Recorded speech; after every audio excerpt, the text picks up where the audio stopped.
अस्सलाम वालेकुम students, welcome to bio with Anila. Class 9 का टॉपिक जो मेरी इस वीडियो में डिस्कस करने लगे हैं वो फर्टिलाइजर्स है। बेसिकली स्टार्ट करते हैं बिस्मिल्लाहिर्रहमानिर्रहीम। बेसिकली बेटा फर्टिलाइजर्स कहते हैं ऐसे तमाम केमिकल्स को जिनको जब सॉइल में ऐड किया जाता है तो जो मिट्टी की फर्टिलिटी है, सॉइल की जो फर्टिलिटी है वो इंक्रीज हो जाती है, उनको फर्टिलाइजर्स कहा जाता है। आपकी बुक में एज सच प्रॉपर डेफिनेशन इसकी मेंशन नहीं है। इसकी क्या डेफिनेशन है? All those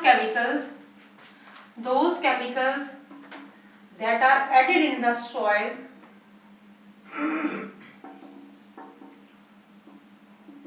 to increase soil fertility। Fertility कहते हैं जरखेजी को, कि वो मिट्टी इतनी जरखेज हो जाएगी कि उस पे पौधे बड़े आराम से ग्रो करेंगे। ऐसे तमाम केमिकल्स जिनको के जब सॉइल में ऐड किया जाता है तो वो मिट्टी की जरखेजी को बढ़ा देते हैं, इनको फर्टिलाइजर्स कहा जाता है। मिट्टी जितनी ज़्यादा जरखेज होगी प्लांट्स की उतनी ही बेटर ग्रोथ होगी। ना सिर्फ पौधे की ग्रोथ बहुत अच्छी होगी, इसके अलावा पौधा जो है वो फूल भी बहुत अच्छे बेहतरीन देगा। और बेटा जी जब फूल अच्छे बनेंगे तो फिर ऑटोमेटिकली फ्रूट आपके पास बहुत ज़्यादा अच्छे आएंगे।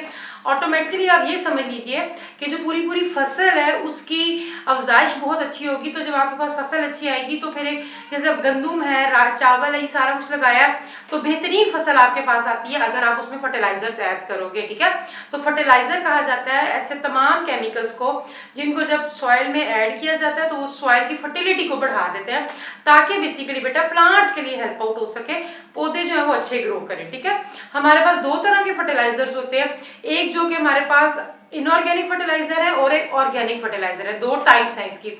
इनऑर्गेनिक वैसे आप लोग याद रखो ऐसे फर्टिलाइजर्स हैं जो कि नेचर में तो पाए जाते हैं मगर आर्टिफिशियली भी तैयार किए जा रहे हैं, जबकि जो ऑर्गेनिक है वो पूरी की पूरी कुदरती खाद है जिसके बारे में आप लोग काफी ज्यादा जानते भी होंगे।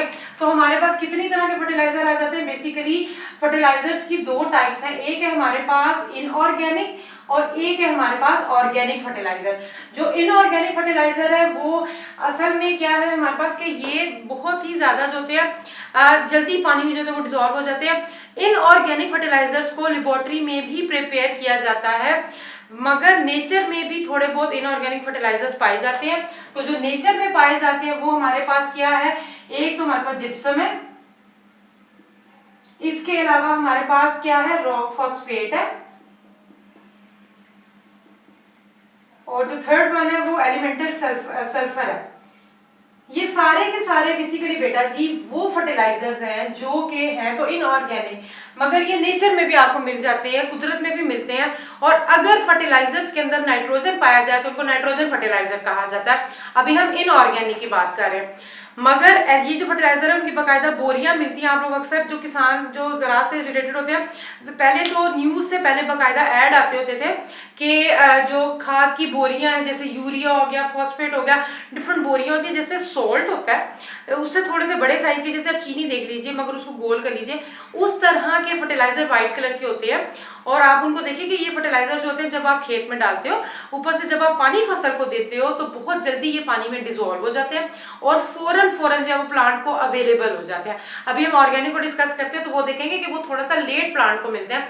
मगर इनऑर्गेनिक फर्टिलाइजर्स का ये फायदा होता है कि ये क्योंकि आर्टिफिशियली भी प्रिपेयर किए जाते हैं और ये बहुत रेडिली अब्सॉर्ब हो जाते हैं। वाटर में रेडिली का मतलब होता है बहुत जल्दी जो होता है वो पानी में डिजोल्व होकर प्लांट को इजीली अवेलेबल हो जाते हैं। ठीक है, आपने उधर से आपने खाद डाली पाउडर फॉर्म में, उधर से फसल को आपने पानी दिया, जैसे आप नमक को पानी में डिजोल्व करें तो वो कितनी जल्दी डिजोल्व हो जाता है। ठीक है, तो इस तरीके से ये फर्टिलाइजर इजीली जो होता है वो फिर प्लांट को मिल जाता है, प्लांट ले लेता है और उनकी अच्छी नशोनुमा होती है।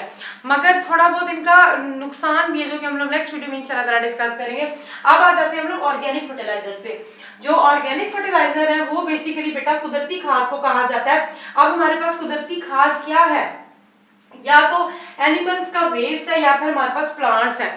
एनिमल का जो वेस्ट होता है आमतौर पे जो गाय भैंस होती है इनका जो गोबर जो होता है जिसको कहते हैं डंग कहा जाता है, ये सबसे कॉमन जो है ये वेस्ट है जो कि खाद के तौर पे बहुत ज्यादा यूज होता है। इवन कि जो गोट का वेस्ट होता है वो भी बहुत ज्यादा जो होता है वो फर्टिलाइजर के तौर पे यूज होता है। इसके अलावा जो बागबान होते हैं, जो माली होते हैं, वो जो पत्ते गिरते हैं गले सड़े पत्तों को भी खाद के तौर पे यूज करते हैं। ठीक है, तो जो हमारे पास ऑर्गेनिक फर्टिलाइजर्स हैं, ऑर्गेनिक फर्टिलाइजर बेसिकली क्या करते हैं? नेचुरल फर्टिलाइजर है, कुदरती खादों को कहा जाता है ऑर्गेनिक फर्टिलाइजर, जो कि हमारे पास मेन्योर और कंपोस्ट है।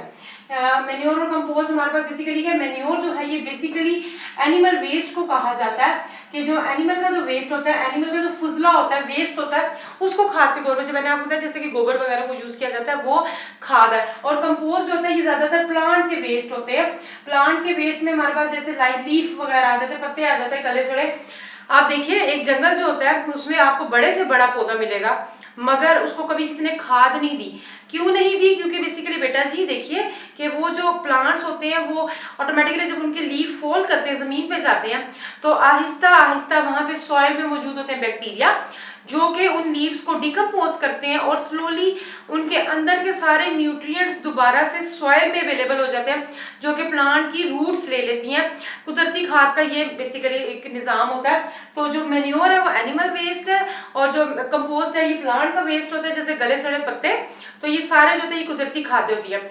अब आप ये सारे वेस्ट देखिए बेसिकली बेटा, जब आपने खाद को डाला तो पौधे को एकदम से अवेलेबल नहीं होता। ऐसा ही ना कुदरती खाद है, जैसे मिसाल तो लीफ अगर आपने डाल दी है तो उनको आहिस्ता आहिस्ता टाइम लगेगा, बैक्टीरिया उन पे अपनी एक्टिविटी करेंगे, उनको आहिस्ता आहिस्ता डिकम्पोज करेंगे तो उसके न्यूट्रिएंट्स, तो इसका मतलब है कि ये थोड़ा स्लो करते हैं काम, मगर बहुत लॉन्ग लास्टिंग होता है। मतलब सॉइल में आराम से न्यूट्रिएंट्स ऐड होते रहते हैं, जमीन की जरखेजी बढ़ती रहती है, खत्म नहीं होती। और जब आप ये खादें डाल के अक्सर गोडी करते हो, गोडी का मतलब होता है कि जमीन को जब डिग किया जाता है तो जो सॉइल होती है उसके अंदर क्या होता है कि उसकी रूट्स को एयर भी मिलती है। तो ये जो ऑर्गेनिक फर्टिलाइजर है ये जो मिट्टी है उसमें एरिएशन बहुत ज्यादा पैदा करते हैं, हवा का गुजर जो बहुत ज्यादा होता है, क्योंकि जब हम ये खादें डालते हैं फिर साथ हम लोग गोडी जरूर करते हैं। तो जब वो डिगिंग होती है तो उससे ये होता है कि ऑटोमेटिकली सॉइल के अंदर ऑक्सीजन चली जाती है, प्लांट की रूट्स को मिलती है, प्लस इसके अंदर ये होता है कि वाटर होल्डिंग कैपेसिटी बहुत ज्यादा हो जाती है। वाटर या न्यूट्रिएंट होल्डिंग, वाटर और न्यूट्रिएंट्स की जो होल्डिंग कैपेसिटी है वो बढ़ जाती है। न्यूट्रिएंट होल्डिंग कैपेसिटी किसकी बढ़ती है? मिट्टी की। क्या मतलब है कि इस मिट्टी के अंदर ज्यादा देर तक न्यूट्रिएंट्स रहते हैं, क्योंकि ये जो फर्टिलाइजर्स हैं एकदम से पौधे को अवेलेबल नहीं होंगे, आहिस्ता आहिस्ता बैक्टीरिया की एक्टिविटी के बाद ही ये प्लांट को अवेलेबल होंगे। ठीक है जी। और आप लोगों ने कभी सुना होगा कि जो चाय की पत्ती होती है उसको भी डाला जाता है पौधों में एज ए खाद के तौर पे। क्यों डाला जाता है? कहते हैं जी कि उसकी ग्रोथ अच्छी होती है, क्योंकि ये जो बेसिकली जो हमारे पास पत्ती होती है वो पत्तों से ही हासिल की जाती है।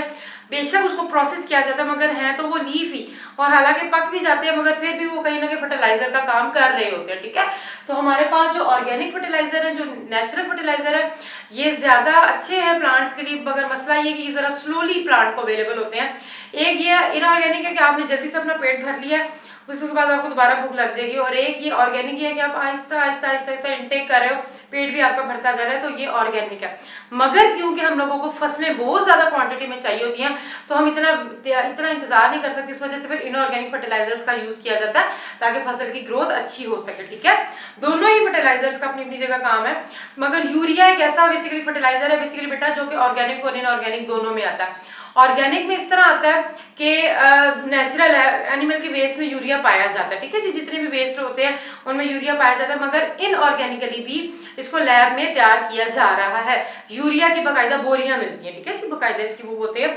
तो हमारे पास क्या है, ये दोनों ही फर्टिलाइजर प्लांट की जो ग्रोथ के लिए ओवरऑल बहुत ज्यादा जरूरी होते हैं, ऑर्गेनिक और इनऑर्गेनिक। ठीक है। ऑर्गेनिक का ये फायदा है कि एयर में एक तो मिट्टी में एरिएशन बढ़ती है, ऑक्सीजन सप्लाई बढ़ती है, प्लस वाटर होल्डिंग कैपेसिटी भी उसकी बहुत ज्यादा होती है, और न्यूट्रिएंट्स को भी सॉइल ज्यादा देर तक होल्ड करके रखती है। नेक्स्ट वीडियो में हम इंशाल्लाह ताला डिस्कस करेंगे कि फर्टिलाइजर्स का नुकसान क्या है, और उसके बाद हम लोग आगे बढ़ते देखेंगे। आई होप कि आप लोगों को समझ आ गया होगा आज का टॉपिक। नेक्स्ट वीडियो तक के लिए अल्लाह हाफिज, दुआ में याद रखिएगा।